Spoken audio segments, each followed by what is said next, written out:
This episode is brought to you by Progressive Insurance. Fiscally responsible, financial geniuses, monetary magicians. These are things people say about drivers who switch their car insurance to Progressive and save hundreds. Visit Progressive.com to see if you could save. Progressive Casualty Insurance Company and Affiliates. Potential savings will vary, not available in all states or situations. At Blinds.com, it's not just about window treatments. It's about you, your style, your space, your way. Whether you DIY or want the pros to handle it all, you'll have the confidence of knowing it's done right. From free expert design help to our 100% satisfaction guarantee, everything we do is made to fit your life and your windows. Because at Blinds.com, the only thing we treat better than windows is you. Visit Blinds.com now for up to 45% off with minimum purchase plus a professional measure at no cost. Rules and restrictions apply. Atheists, agnostics, long-haired weirdos, short-haired weirdos, vandals, hooligans. The government, hug the government, love the government, hug the government, love. Welcome to The Politics Guys, a place for bipartisan, rational, and civil debate on American politics and policy. I'm Trey Orndorff, a political scientist at Oklahoma Christian University, and I am joined again by Ken Katkin, a professor of law at Chase Law School. And today it is for a historic moment. It is for Trey and Ken Presents the Constitution one last time. Ken, I'm excited. It's amazing. We've been doing this 3 years, and I think we're going to wrap it up today. Yes. And the other thing that is so apropos is I went back to double check this. We started this at the end of October, and here we are ending it at the end of October. And it's not quite to the day, but it's as close as you could make it and not have been tended to make it that way. As we've been talking about, this all started with people wanted us to read the Constitution, supporters really interested in reading the Constitution. And I said, well, what did you guys think about? Maybe we should, Ken's a con law scholar and, I teach undergraduate law. Why don't we actually delve into the Constitution itself? And I don't think either one of us had a real firm grasp of the fact that it was going to take 3 years to finish this project. But this is really exciting that it gets to be today, because today we're going to take on the 26th and the 27th Amendment. So the final amendments to the U.S. Constitution. And then bonus, but wait, there's more, or as Apple would say, one more thing. Is there a 28th? And we're going to talk about that for just a couple of minutes as well to finish off the show. So let's start with the 26th Amendment. It is, as a matter of fact, one of the fastest ratified amendments in U.S. history, adopted-wise, because what it does is it lowers the legal voting age from 21 to 18. And it shouldn't be a big surprise what kind of pushed and made for that to move forward. The big significance was FDR changes the draft age and lowers it to 18. But during World War II, while that idea had gained traction and moved things forward, the scope and the nature of World War II did not lend to many detractors from finishing or ending World War II. But in the aftermath of the Voting Rights Act and in the aftermath of the Vietnam War, where you had some very deeply unpopular versions of the draft and of the war, it seemed a lot less necessary to have that age, and it became a question of, well, I can shoot for my country, but I can't vote for my country, and that becomes a rallying cry among youth movements. And so, matter of fact, the 26th Amendment, it's quick. It's just got two sections. And the second section is one that we've seen a billion times at this juncture, which is just telling us that Congress can enforce the provision. But section 1, the meaningful provision, says this: the right of the citizens of the United States who are 18 years of age or older to vote shall not be denied or abridged by the United States or by any state on account of age. And so that's what gets us here. And so that's the crux of what's happening.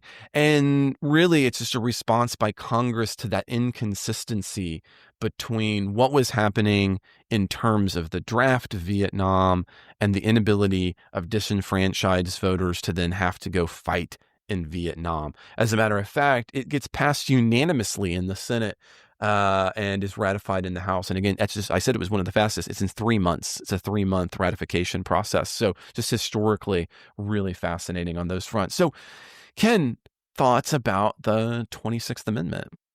Yeah, I think you summarized it well. Maybe just a few things I would add would be the kind of the path to it being an amendment rather than just being done in some simpler way.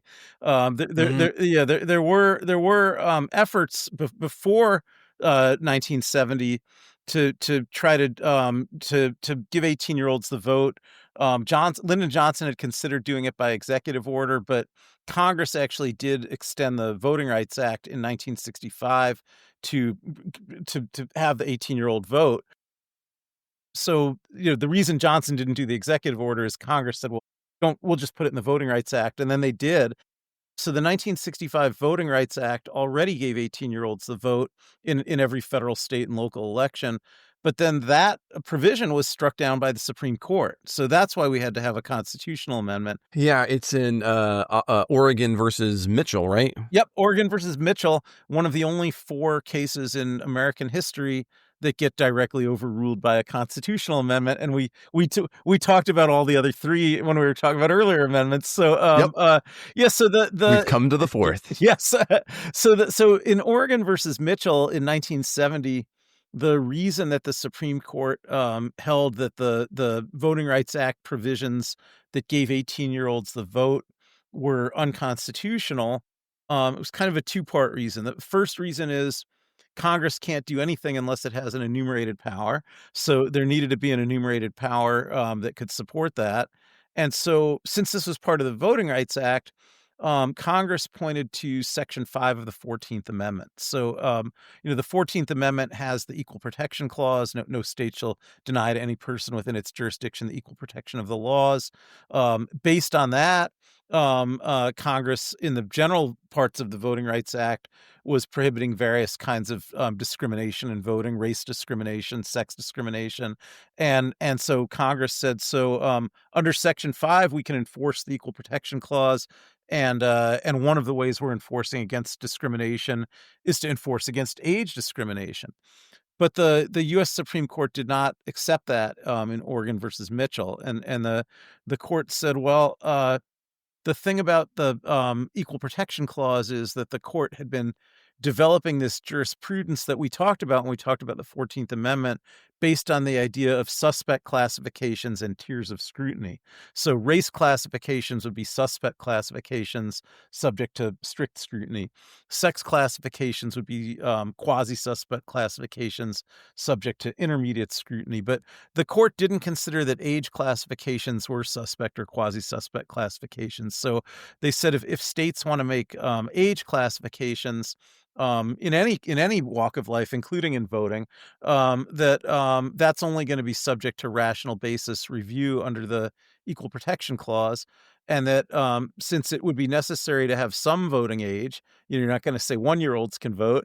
That if you subject this to rational basis review, we're talking about a line drawing exercise. So just about any place that the line can be drawn is going to satisfy rational basis review. So the court held that it's not unconstitutional for states to have a 21-year-old voting age. And since it's not unconstitutional, Congress can't use its Section 5 power because Congress is not enforcing against a constitutional violation if underlying that there's no constitutional violation. So that was the reasoning of Oregon versus Mitchell. So after the court struck down a provision of the Voting Rights Act that had been in effect for 5 years, that had actually been used in the 1968 presidential election. So 18-year-olds already had the vote in the 1968 presidential election because they got it under the Voting Rights Act and they hadn't lost it yet in Oregon versus Mitchell.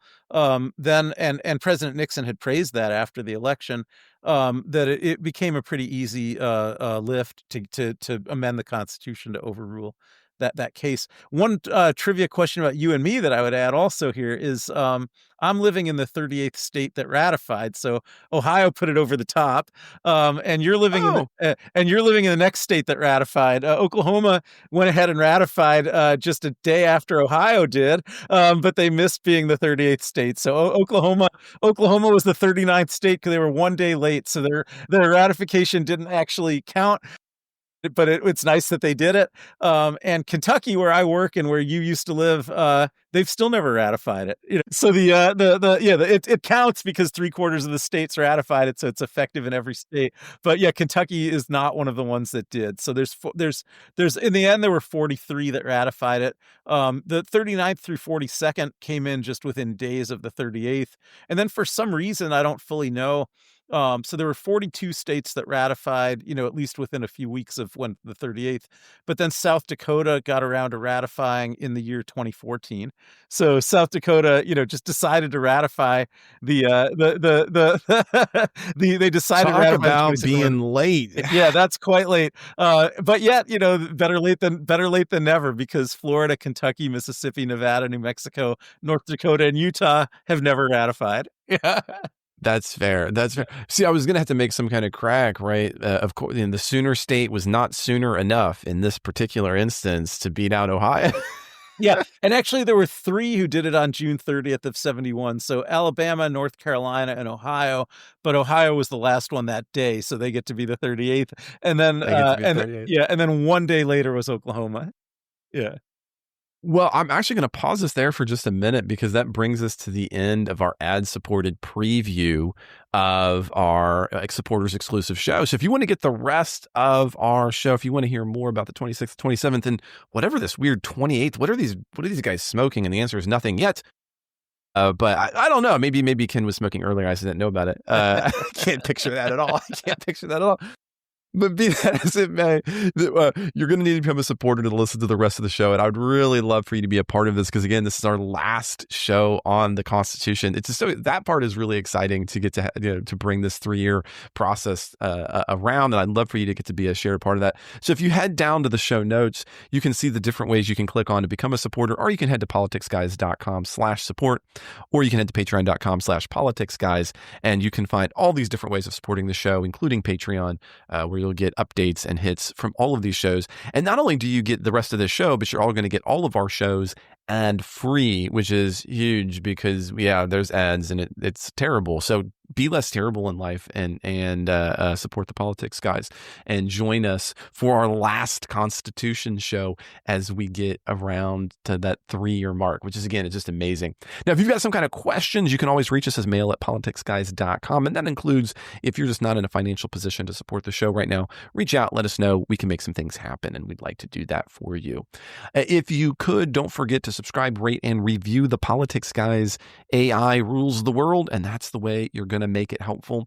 And finally, but not in any way least, I want to say thank you to the executive producers of the Politics Guys. A number of you have been the executive producers for the entirety of the period in which Ken and I have been working through the U.S. Constitution. And that's just incredible to me. It was blowing me away the other day. And we're going to be doing new and exciting things as we move forward. Ken and I are going to be taking on things like the Federalist Papers next. So it's not like we're out of ideas. We've got more things coming your way. So thank you so much to the executive producers of the Politics Guys. And they are Wilmer Marino, Daniel Toe, Ryan Beasley, Don Oglesby, Derek Schmidt, Dakota Heath, Jason Chrysler, Dave Dean, Jeremy Larson, Brian Matza, and Jody Miller. We'll be back with a full episode this upcoming weekend, but I hope that you'll actually join us for this show by becoming a supporter now. I'll see you then.